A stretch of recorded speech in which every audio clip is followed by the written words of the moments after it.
Bueno, estamos ingresando de a poco. ¿Me escuchan? Sí, cómo Sí. no. Le quiero pedir por favor a todos que apaguen los micrófonos, que se identifiquen los que no están identificados, porque después no les podemos hacer el certificado.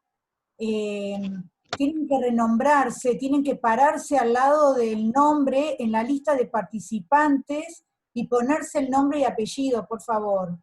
Porque hay algunos que están con el nombre del aparato y con el apodo o el nombre con el que lo conocen sus amigos, pero nosotros no sabemos quién es Guy solamente o algunos que tienen nada más que el nombre de pila.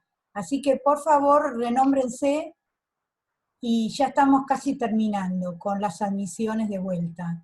A ver, quiero ver si Susana se pudo...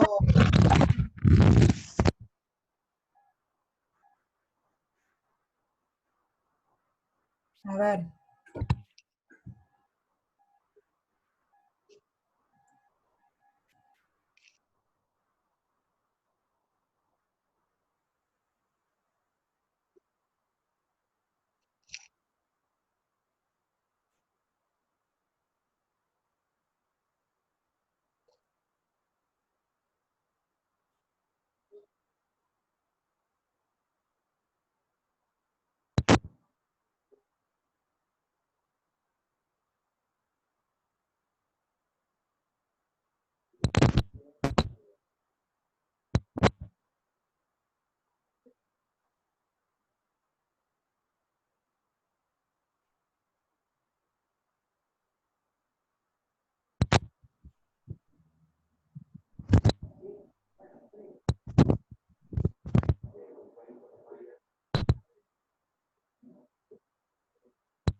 Something went wrong.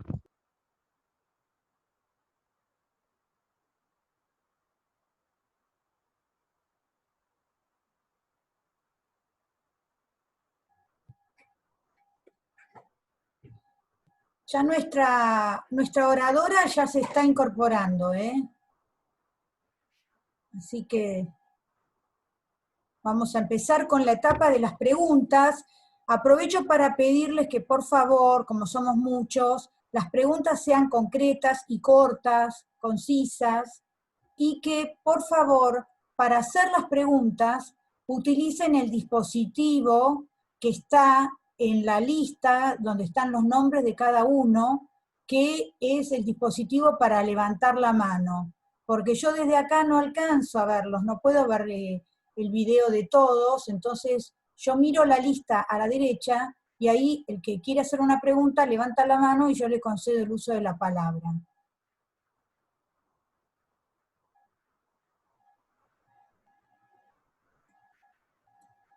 Susana, ¿estás?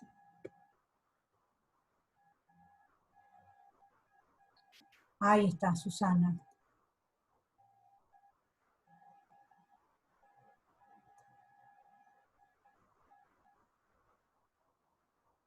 Susana, por favor, desactiva tu micrófono.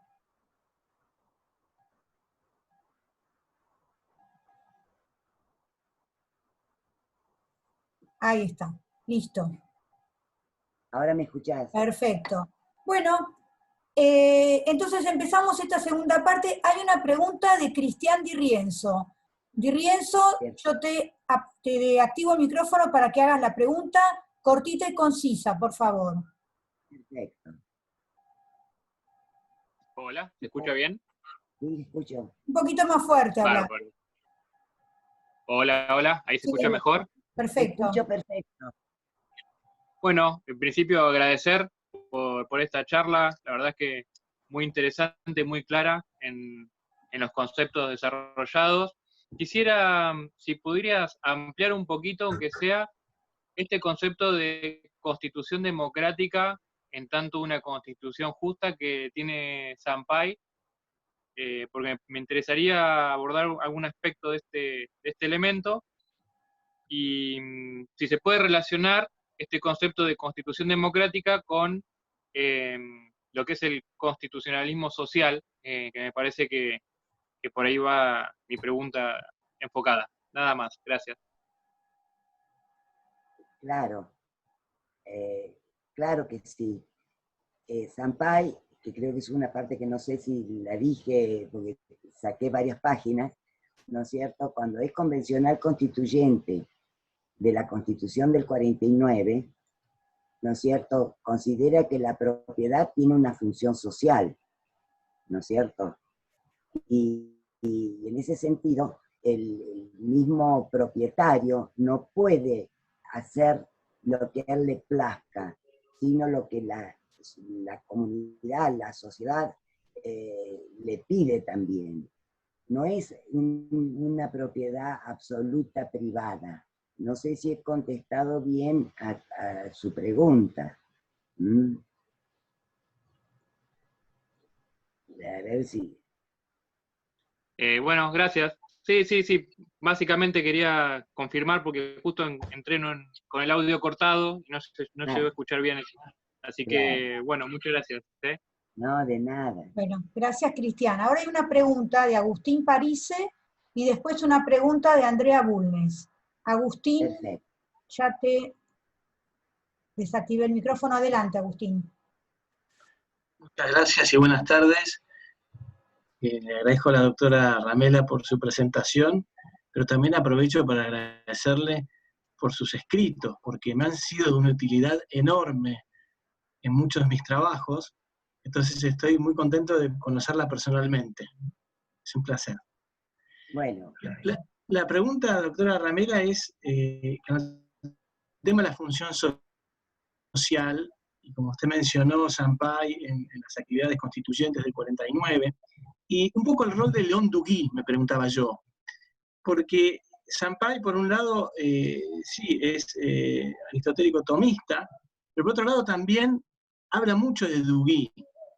Si nos puede contar un poco más el uso de Duguí por Sampai. Gracias. En realidad es poco citado Duguí por Sampai, a pesar de que él cuando estuvo en Francia, estuvo con él, ¿no es cierto? Pero no he analizado, le confieso realmente, exactamente si siguió con el pensamiento de Duguí o no, pero más el Lepkol es el que más lo influyó a él inclusive hay una carta del Lepkol a Sampai y a mi padre, pues yo no dije que era mi padre, pero realmente tengo la correspondencia entre ellos dos, ¿no es cierto? Y allí Lepkol le pondera la obra de Sampai y le dice que le pareció maravilloso, que lo había conocido en Europa cuando había viajado de Sampai para allá. No sé si con esto, ahora de Duguí, no sé exactamente, no lo cita mayormente, en cambio Lepkol sí, y a Heller también, a pesar de que por ahí no comparta con Heller las cosas que él dice. No sé si le he respondido porque... Sí, perfectamente, muchas gracias. No hay de nada.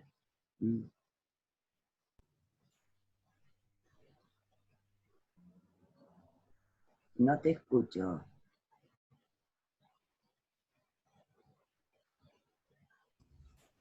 Creo que dijo que habla... Viviana, no se te está escuchando. Estás sin el micrófono habilitado. Perdón, sí. Andrea Bulnes, adelante. Sí, buenos días. Primero, Susana, doctora, muchísimas gracias por la charla, la verdad que muy, muy interesante. Después voy a averiguar cómo hago para acceder a sus textos. Y mi consulta y mi inquietud siempre es saber si estuvo contemplada la propiedad de las tierras de los pueblos originarios en toda esta ola del constitucionalismo social, que siempre queda, que no tiene un origen, o sea, si las personas estaban ahí, ¿dónde está el origen de esas propiedades? Y cómo es el tema, se discute desde cuándo y de quién son, si son de ellos o que fueron desterrados. Bien. La verdad que en este trabajo no he analizado eso, pero sí en otro trabajo que lo he titulado Una Argentina racista, la historia de las ideas acerca de su pueblo y su población. Para Sampay no mencionan los indígenas prácticamente lo que yo he leído de él.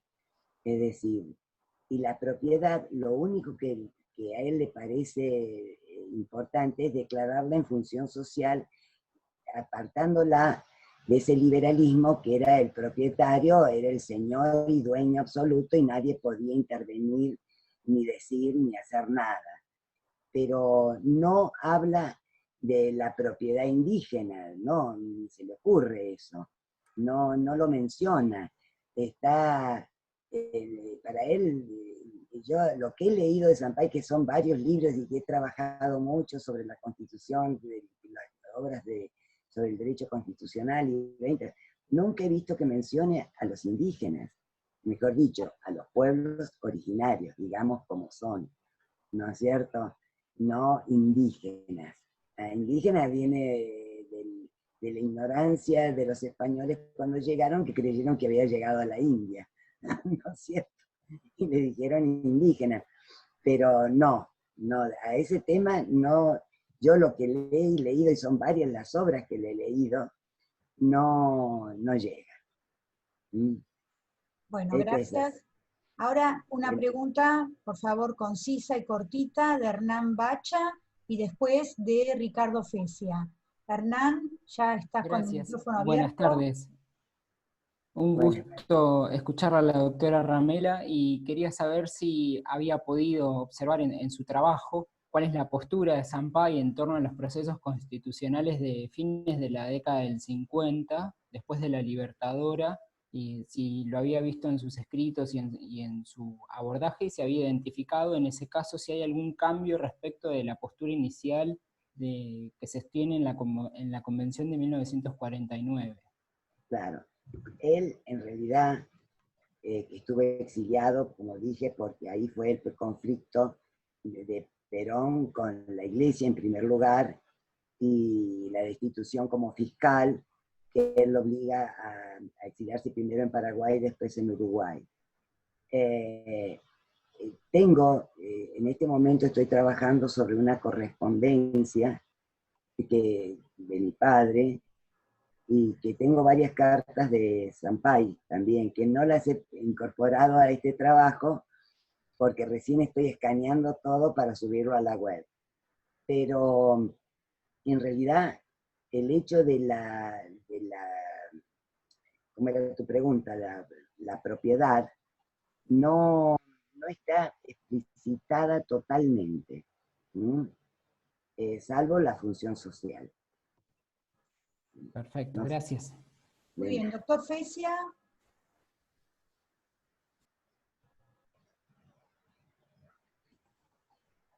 Doctor Fesia, tiene liberado el micrófono.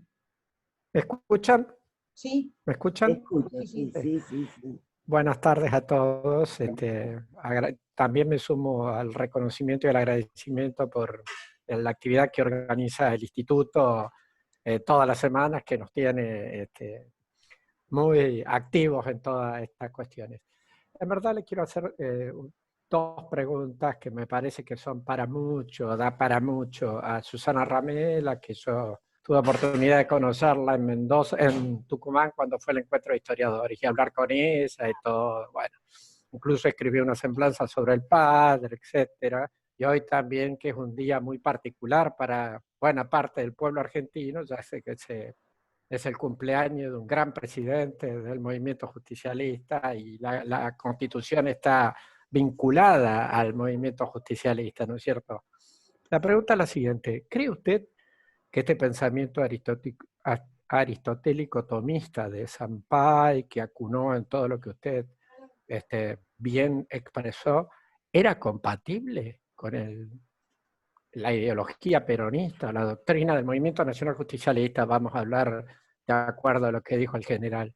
Primera pregunta, que es un poco larga, ¿no es cierto? Y segunda pregunta, que nadie me pudo responder el año pasado cuando se hicieron todas estas charlas alegóricas por la Constitución del 49. ¿Por qué el peronismo, movimiento, como le quieran llamar, ya uno no sabe de qué se trata todo esto, ¿no? Cuando en el 73 el general Perón ganó con el 62,4% de los votos, absolutamente unánime, siendo que la Constitución del 49 había sido derogada por un decreto insignificante desde el punto de vista jurídico. ¿Por qué no volvió el movimiento peronista, como se llame, por un decreto similar o por una ley, teniendo unanimidad en las cámaras? ¿Por qué recuperó la Constitución del 49 en el 73? Gracias. Bueno, en realidad son dos preguntas. No, usted en la primera me preguntaba sobre Aristóteles y Tomás, ¿verdad? Sí. Bien. Sí, sí. En realidad, yo debo confesar que cuando la Universidad de Cambridge me invita a escribir sobre Sampai como un abogado católico, y ellos estaban recopilando católicos y anglicanos, yo me puse a leerlo a Sampai y vi que la cita de Aristóteles y Santo Tomás eran abundantísimas. Yo también no pude leer todo porque lo que había escrito, porque era muy largo, pero también me preguntaba en qué medida, y lo digo en escrito también, como un personaje que como Aristóteles, que escribe antes de Cristo, y un Santo Tomás que escribe en el siglo XIII después de Cristo, pueden hablar y servir de base y de fundamento a una constitución de 1949, por ejemplo, en que él fue el miembro informante. En realidad, él a toda costa como fuerza la influencia de Santo Tomás y de Aristóteles. Ahora, yo me pregunto qué es lo que dice Gadamer, ¿no es cierto? Que Aristóteles no se lo puede reconocer en el siglo XX con las características que había en la Grecia de aquel entonces, en que había esclavitud, la mujer no tenía, era casi una cosa, entonces, pero él lo citaba, estaba convencido que sí le abonaban a su pensamiento del siglo XX. Y lo sigue citando. Y en cuanto a la segunda pregunta, que es, ¿por qué no se volvió la Constitución del 49? Esa es una pregunta, bueno, contrafáctica prácticamente, porque la verdad sea dicha, y yo voy a decir mi opinión sobre ese periodo. En realidad, la Constitución del 49, muy bien, muy linda, ¿no es cierto?, muy de corte social, lo cual era muy importante, que no se había incorporado, que después, durante la presidencia de Menem, se retoma un poco ese constitucionalismo social. Pero en ese momento, y cuando vuelve Perón para ocupar el tercer periodo de gobierno, era otro país. La guerrilla estaba muy aguerrida, digamos, con un término suave, que no sabían cómo dominarla. Perón llegó muy cansado y de mucha edad, primera cosa. Con vicepresidenta una Isabelita que era una ignorante absoluta de la política y de la Argentina y de todo. Y cuando estuvo Luder, que la reemplaza porque ella estaba enferma después de muerto Perón, era imposible pensar en la Constitución del 49. Allá los problemas candentes era, por un lado, los grupos guerrilleros, que la AAA de López Rega trató de aniquilar y no pudo. Y después vino mi padre casualmente, Luder, que la reemplaza a Isabel, que una vez muerto Perón, lo nombra mi padre ministro de la Corte, que le duró 3 meses nada más el ministerio ese, y lo nombra ministro de la Corte, y ya habían empezado los problemas con los tupamaros, con la guerrilla en Santiago, en Formosa, en Salta. Era otro mundo. La Constitución del 49 no hubiera tampoco posibilitado nada en ese entonces. Y a los 3 o 4 meses después de octubre, viene el golpe de Estado. Y se convirtió en un Estado genocida, impresionante, no respetando ninguna ley, por más que hubieran puesto la del 49, la del 53, ninguna ley. Fue un momento de terror espantoso. Así que no era el momento. Y Perón ya llegó muy cansado y viejo y no atinaba mucho tampoco. Y el que mandaba era López Rega con la AAA, que era espantosa también, porque es el anticiclo de lo que hicieron los militares después. Bueno, Susana. No sé si le he contestado. ¿Contestó, doctor? ¿Bien? Sí, gracias, muy amable. Gracias. Quería agradecerle al doctor Fesi el comentario que hace sobre nuestras habituales reuniones semanales del instituto. En realidad, no es que quisimos armar ese espacio semanal, sino que la agenda de actividad del instituto se fue llenando a razón de una vez por semana, y tenemos agenda corrida, como pueden ver en la página, en el Facebook de nuestro instituto, tenemos agenda corrida hasta mediados de octubre.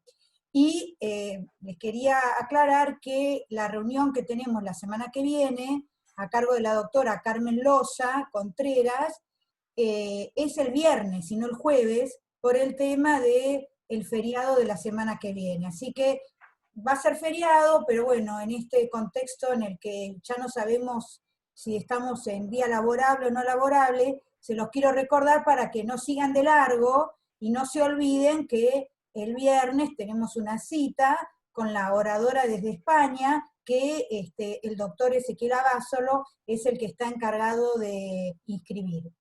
Y le quiero hacer una pregunta a la doctora Ramela, y después le paso el piso al doctor Ezequiel Abasolo para que haga el check-out de esta charla interesantísima.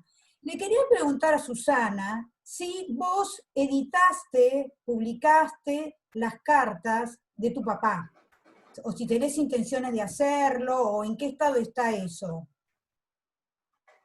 Realmente hace años que vengo de que me dio mi padre, que me legó su archivo a mí, con la consigna de que tiene que volver a San Juan y no quedarse en Mendoza. En realidad estoy escaneando, ya estoy bastante próxima a terminar, son miles y miles y miles y miles de cartas. Tantas que es casi, yo no las he cuantificado, pero es donde pasa la historia del país. Y la voy a subir a la web, ¿no es cierto? Que sería interesante en unas de esas, el instituto, ¿no es cierto?, me pusiera una página de tal manera que yo pudiera, pensé también en San Juan, porque la consigna testamentaria, que él me dejaba su archivo, pero a mí, que debía ser quedado en San Juan. Así que yo, que vivo en Mendoza, voy a trasladar este archivo papel a San Juan. Pero además lo quiero subir a la web. Bueno, vamos a tratar de organizar algo y de armar a lo mejor alguna publicación con un estudio crítico, seguramente algo vamos a poder armar, con un tema tan importante. Pero yo todavía... Perdón. Sí, con un acervo tan rico, ¿no?, que es imprescindible que se pueda aprovechar. Pasa la historia del país. Ahora estoy ya en el año 86, creo que estoy, con la cuestión del famoso traslado de la capital. Mi padre le escribía a cuanto político existía, le decía, es un disparate total. Decía, Roma hace siglos que es Roma. París hace siglos que es París, Londres también, y nosotros vamos a cambiarlo a Río Negro para colmo. Dice, es absurdo, finalmente, y le escribí a Menem, a los ministros, a todo el mundo.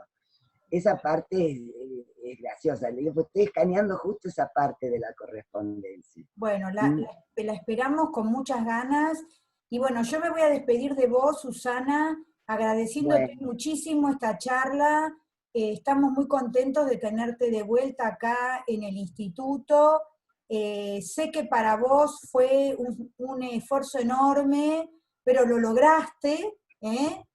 Cada vez somos más los que no le estamos teniendo miedo a la tecnología, y vos imaginate que gracias a esto y gracias al esfuerzo que vos hiciste, pudiste reunir a 43 personas de tantos países y con tantas formaciones y con experiencias tan distintas. Así que te agradezco mucho, para mí ha sido un placer volver a verte, y lo dejo ahora al doctor Ezequiel Abásolo, que haga el cierre de esta charla.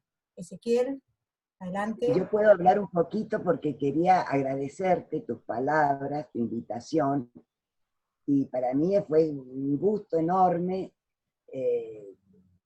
hacer esta cuestión, que no la podía llevar a que se publique, pues se va a publicar en Cambridge. Si bien en inglés, pero bueno, no la puedo publicar en otro lado. Pero muchas gracias por la invitación. A vos. Bueno, ¿qué tal? Buenas tardes a todos, y en particular buenas tardes, Susana. Quiero pedir mis disculpas, estaba tomando una mesa de examen y ingresé no tan tarde, ingresé no tan tarde, escuché todo con mucha atención, tu intervención, las preguntas, me sumo al agradecimiento de Viviana, y además también con la simpatía esta de contarte nuestras actividades, que veo que también hay mucha gente que no ha estado en otras actividades. La vi a Nélida Liparotti, bueno, también acá, bueno, hay otra gente también amiga, pero bueno, me alegro mucho, Nélida, que te sumes, como también gente de otros ambientes, porque el nombre de Susana Ramela, por un lado, y el nombre de Arturo Enrique Sampay son absolutamente convocantes, y esto lo ha demostrado. Yo, además, quiero aprovechar, por un lado, iba a hacer la pregunta que hizo Viviana, y desde ya recojo el guante. No tenemos plata en el instituto, no tenemos quizás ahora los medios, pero el archivo de Pablo Ramela, si puede estar en la página web de nuestro instituto, ya me comprometo, porque no vamos a dejar pasar la oportunidad de brindar un servicio tan significativo a la comunidad. Dinero va a aparecer si no lo tenemos. Así que, Susana, si confías en nosotros como sitio de hospedaje del material, desde ya contás con nosotros. ¿Está? Eso por un lado. Segunda cosa es que también este esfuerzo formidable que hace el instituto, fundamentalmente gracias a Viviana Kluger, porque esto tiene nombre y apellido. Las cosas no se hacen, las hace gente concreta. En este sentido, nos genera siempre una dinámica. Cada encuentro es una relación social propia de la comunidad científica, pero que tiene consecuencias a futuro. Decía, dentro de los que se han sumado, lo vi antes, no en esta nueva reconexión, estaba Enrique del Percio, también lo veo, más allá de que es un distinguido miembro de nuestro instituto desde hace menos de un año, pero a Mario Márquez.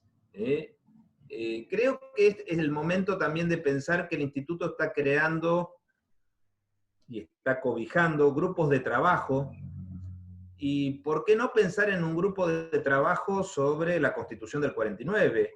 ¿Por qué no pensar también en algo? Yo estaba escuchando estas interesantísimas referencias de Susana y las preguntas sobre Sampay. Sampay amerita una biografía intelectual considerable, más allá de las semblanzas que en su momento fueron tan importantes, pero el viaje de Sampay a Europa está necesitando un libro, una tesis doctoral, ¿eh? No es un tema menor. Ese joven que además, pensemos en lo siguiente, Sampay tiene una singularidad, un hombre que tiene una formación provinciana, pero que se sobrepone a su carácter periférico, en el sentido cultural, aprende idiomas, se pone en contacto, está súper actualizado, requiere un estudio y una biografía intelectual. No lo vamos a hacer nosotros ahora quizás, pero vamos a empezar a pensar en eso. Entonces, lamento que no haya podido sumarse hoy Sandro Laza Pallero, que también es un ferviente interesado en estos temas, hay muchísimos acá. Así que, aprovechando la dinámica de este encuentro... Perdón, Sandro está, ¿eh? Estoy acá. No lo había visto. Lo que pasa, es que tenés otro nombre. Vos me engañás. Bueno, pero mira, te estaba mencionando porque vos sos una de las personas en las que yo confiaría la coordinación de un grupo dentro del instituto, sobre la Constitución del 49 o sobre la Constitución del 49 y sus hombres, donde podrían entrar investigaciones, trabajos. Yo ya te estoy convocando, si te animás, a coordinar ese grupo de trabajo y pensar en todas las cosas que tenemos que reconstruir. El año pasado, gracias a la iniciativa de Sandro, precisamente, y otros, y de Ricardo Rabinovich, se volvieron a realizar las actividades. ¿Cuántos años hace que estás trabajando vos sobre las jornadas de la Constitución del 49? 7 años. Bueno, 7 años, 7 largos años, tratando de visibilizar una realidad invisibilizada, donde tenemos que dialogar historiadores del derecho, constitucionalistas. Entonces, nuestro instituto es un instituto plural, abierto a distintas experiencias, perspectivas, concepciones antropológicas, pero con el común afán de recrear el pasado jurídico. Y la Constitución del 49 y Arturo Enrique Sampay tienen total cabida dentro de esa preocupación. Así que, nuevamente, te vuelvo a agradecer, Susana, porque esta es la función del instituto. Recrear la historia jurídica de nuestro país y de otras regiones, y del pasado también hispanoamericano en general, y que estas reuniones sirvan para esto, para generar una dinámica de comunidad académica. Nuevamente, muchas gracias y muchas gracias a todos. Muchas gracias a todos. Chao. ¿Puedo hablar un poquito? Sí, adelante. Nos quedan le quería 5 minutos. A Ezequiel que yo he escrito varios artículos sobre la Constitución del 49, algunos publicados en el Instituto de Historia del Derecho. Aportes del nacionalismo, dije, bueno, ese no. Pero tengo varios, que los tendría que leer, pero la propiedad en función social en la Constitución del 49, una mentalidad, les digo, del antiguo régimen representada en el constitucionalismo social de la época, que eso me lo publica el Instituto de Historia del Derecho. Después tengo 3 visiones del peronismo, testimonios, comprensión e intenciones en los años 69 al 70. Es decir, que he escrito sobre la Constitución del 49. Algo, ¿no? Muchísimo. Pero es así. No, quería decirles y muchas gracias por la invitación. Vuelvo a repetir. Susana, no tenés que aclararnos nada de eso, ya lo sabemos. Ahora, capaz que lo que yo diría, más allá de las cosas que tenemos publicadas en el instituto, que por ejemplo, ese grupo al que ya tiene dirección y conductor, el doctor Olaza Pallero, le sugeriría la posibilidad de armar una solapa dentro de la página web de nuestro instituto, donde se puedan publicar con autorización de sus autores estos documentos, estos materiales que a veces no son fáciles de acceder, que tengamos una solapa Constitución del 49, y entonces quienes tienen esta inquietud, he escuchado preguntas y cosas por el estilo, tengan un lugar con un repositorio sobre estos materiales. Así que ya te estoy pidiendo también que nos autorices. No, yo los autorizo. Lo que pasa, yo debo decir una cosa. Yo tengo cero, no, calificación cero para la tecnología. Debo decir eso. Pero más allá de eso, encantada. Ya te digo, el archivo, así, material, tiene que quedar en San Juan. Pero el archivo web de toda esa correspondencia, me pueden ofrecer una página, sería maravilloso. Bueno, ya está. Bueno, muchas gracias. Muchas gracias. De acá que consigo. Muchas gracias. Y nos vemos, Bueno, gracias a ustedes. y nos vemos el viernes que viene, ¿eh? Nos vemos Gracias el a viernes todos. que viene. Chao. Bueno, gracias. Chao.